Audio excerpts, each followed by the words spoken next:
المعدة يا شيخ سعيد، شيخ سعيد، المعدة مهم بالنسبة لك. خلونا المعدة مثل الكاس. نعم ما أعتقد. مثل الكاس. إذا عبيت الثلث كم تحتاج إلى مدة للهضم؟ أقل. كم توقعون؟ 3 ساعات. ساعتين. كم ساعة؟ ساعتين. يعني إذا أكلت الساعة 1 إلى 2 الساعة 3 ما عاد في بطنك شيء. هذا البلاء يا شيخ. نعم. معلش واضح الآن؟ نعم.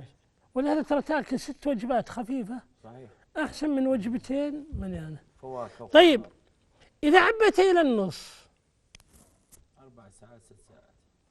الآن عندك ساعتين إلى النص كم؟ 4 ساعات. 4 ساعات. لا يا ريت 4 ساعات. 6 ساعات. أقل. 6 ساعات. الله. كم ساعة؟ ضعفين يا شيخ.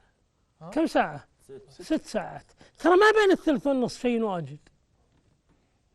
طيب إذا عبيتها هنا 12 ساعة. دبل. واحد الآن أكل قال والله العظيم ما عاد خلاص ما عاد له مدخل. منبشم. منبشم.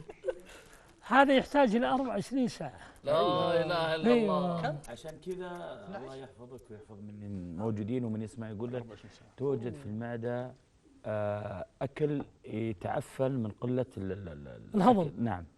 طيب إذا زاد يعني المعدة شغالة 24 ساعة. لا اله الا الله.